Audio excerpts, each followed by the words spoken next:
intaan fadhiyay dabkaayar aan tagu dhismaan ka shaqaysanahay aniga muddo 2 maalin kadib ana cisbitaal ku jirnaan soo kacay dilkan wax fiday ma gaarin waa gubtay dabkaas bas ay yaxsaanay gacmahaas madaxaas bas waxay gaareen alxamdulillah hadan meeshaan soo laabtay turka la qaaday daawo meeshaan lagu soo daaway markaan miiriyay yani cisbitaal aniga ku jiro inaan cisbitaal ku jiro filbooyin ugu socdaan dhaawacay markaan dareemay baawura ku dardaray ama xabad irtaa ku dhacay waxa ka fikira qarax waxa markiin waa qaylimo turkish ay imaadeen xatii meesha joogaya markaan ku yiri xagee joogaa waxa uu qaatay inaan diktaari meelaha cisbitaalada kala ku xariisanaa ilaada mintii turkiga markuu fiiriyay inaan soo kacay markaas uu soo wacday Soomaaliya meesha ku qabtaa dadka ay la hadleen markaas waxay u dhacaan xagee joogaa turkiga joogtaa cisbitaal joogtaa waa caafimaad ku malaal alxamdulillah markaas waxay u dhacaan baawur ma inta badan xabadna u dhacay maxay u dhacay may meesha qaraxa ka dhacay oo way dadkii oo meesha joogaysayeen wallahi dad badan ku dhintay laakiin waxay kale u fiican alxamdulillah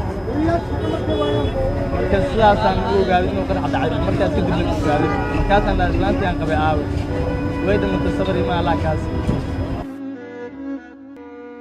saameyn weyn u yeeshay meel baahiyo ciyaal badan laga tagay oo looga qaraxa ku dhintay alxamdulillah waa fiicana markii waxay hore inaan hilmaamo oo shaqadeeda kala sii wado waxay garoonaa xaaska halkan bidii halkan fadhiisay aan bidii كم حكاية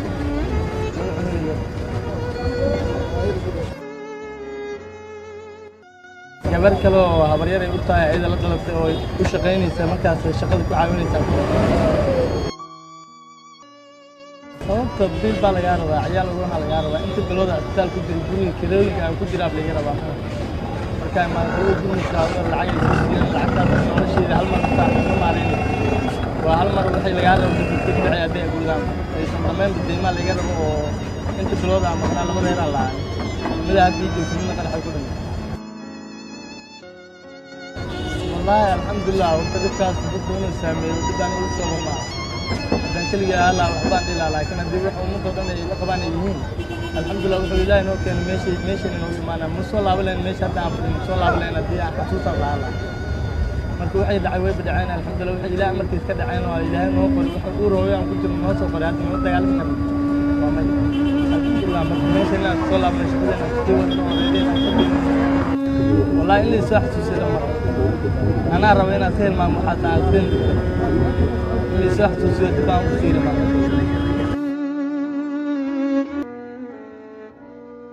صارت ولي ما قلتوني جماعة ملاص لا عفيا ولي ما وحصل ولي ما رأيت إلا هذا الدواوين يسعد ولي بيكم التاقل الجاشان بمالتون كان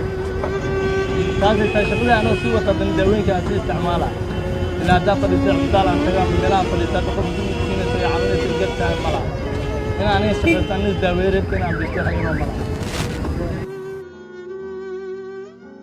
علي وحاسكي لبعض ولك إيهيسو كانوا أحمد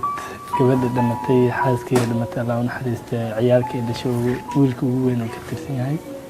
waxaa joogtay gabar kale oo asii yar oo leeyahay Xamiido labadooda isku aabo aabo kale ay soo dhashay Allah u naxariistaa